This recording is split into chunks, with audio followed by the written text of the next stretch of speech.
اسراف ایک ایسی کیفیت ہے جو بظاہر تو چھوٹی سی عادت لگتی ہے، مگر اندر ہی اندر انسان کی سوچ، اس کے رویے اور اس کی زندگی کے پورے نظام کو متاثر کر دیتی ہے۔ اسراف صرف مال و دولت کو بے جا خرچ کرنے کا نام نہیں، بلکہ وقت، نعمتوں، صلاحیتوں اور مواقع کو بغیر سوچے سمجھے ضائع کرنے کا بھی ایک وسیع مفہوم رکھتا ہے۔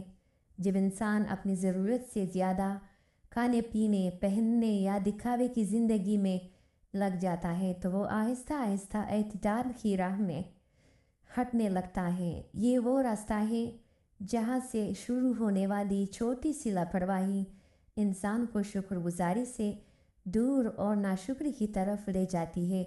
اسراف کا آغاز اکثر وہاں سے ہوتا ہے جہاں انسان بس تھوڑا سا کے جال میں پھنس جاتا ہے۔ تھوڑی سی اضافی خواہش، تھوڑا سا بیجا خرچ، تھوڑی سی نمائش کی خواہش، اور یہی تھوڑا سا مل کر ایک بڑی عادت بن جاتا ہے۔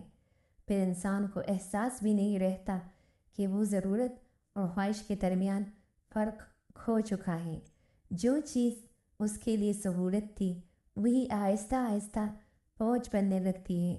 گھر میں ضرورت سے زیادہ سامان جمع ہونا، کھانے کا ضائع ہونا یا غیر ضروری خریداروں کا سلسلہ چل پڑنا، یہ سب اسی اسراف کی مختلف شکلیں ہیں۔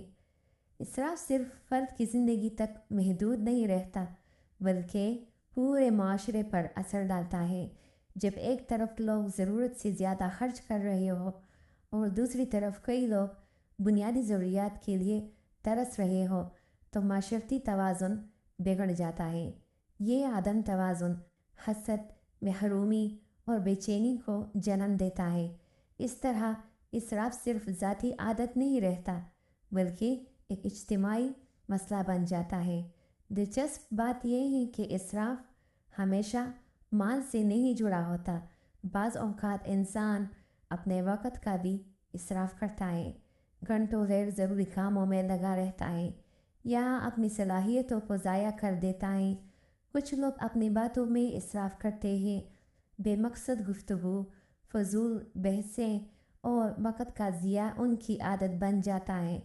کچھ لوگ اپنی صحت کا اسراف کرتے ہیں، لاپرواہی میں اپنی توانائی اور جسمانی طاقت کو ضائع کر بیٹھتے ہیں۔ اصل خوبصورتی اعتدال میں ہے۔ جب انسان اپنی زندگی میں توازن رکھتا ہے اور ہر چیز بامقصد اور بابرکت ہو جاتی ہے۔ نعمت کم ہو یا زیادہ، جب اس کا